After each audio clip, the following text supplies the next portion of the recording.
Kapwa hindi lumusot sa House Committee on Justice ang dalawang impeachment complaint laban kay Pangulong Ferdinand Marcos Jr. sa pagdinig ng komite ngayong araw. Idineklara ito bilang insufficient in substance o hindi naglalaman ng mga sapat na rason at batayan para tumindig ang mga akusasyon laban kay Marcos.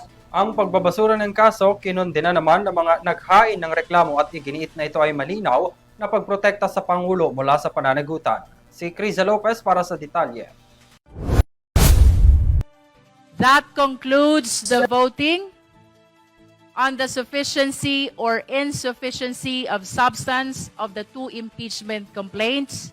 Idineklara ng House Committee on Justice ang dalawang impeachment complaint bilang insufficient in substance laban kay President Ferdinand Marcos Jr. ngayong araw ng Miyerkules. Kahapon, pinag-usapan ng mga miyembro ng komite ang 5 grounds ng reklamo na inihain ni Attorney Andre De Jesus na inendorso ni Pusong Pinoy Representative Jet Mizay at ni Liza Larcoza Masa, Teddy Casino et al. Na inendorso ng 3 miyembro mula sa Makabayan Bloc. Sa mosyon na insufficient in substance, 42 mambabatas ang sumang-ayon na hindi sapat ang nilalaman nito. Isa na tanging sinisay ang nag-no at 3 miyembro ang nag-abstain. The impeachment complaint of De Jesus, insufficient in substance. Habang ang ikalawang reklamo na Maza et al. Na may sufficient in substance motion ay nakakuha ng 7 affirmative, 39 na no at 0 abstention. Declares the Masa et al.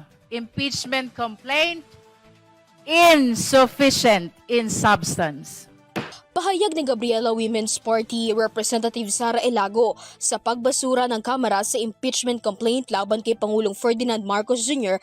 Sa determination of substance pa lamang ay malinaw ng pagharang sa proseso ng pagkamit ng pananagutan at umano'y paglayo sa Pangulo sa anumang investigasyon.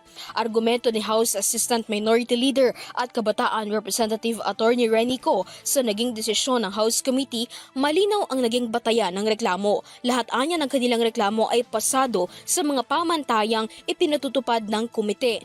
Dagdag pa niya na kung titigil ang Kamara at hindi na magsasagawa ng investigasyon ay posible umunong magpatuloy pa ang korupsyon sa flood control projects. Samantala, ikinatuwa naman ng Pangulo ang pagbasura ng reklamong impeachment laban sa kanya, ayon kay Palace Press Officer at Undersecretary Attorney Claire Castro. Giitan niya ng Pangulo na nasunod ang proseso sa Kongreso at nakita ang katotohanan. Ayon pa sa Pangulo, balik ang kanyang atensyon sa pagpapalago ng ekonomiya at pag-iisip ng mga proyekto na makapagpapaangat sa buhay ng bawat Pilipino. Para sa EuroTV News, Criza Lopez, sumasaludo sa bawat Pilipino.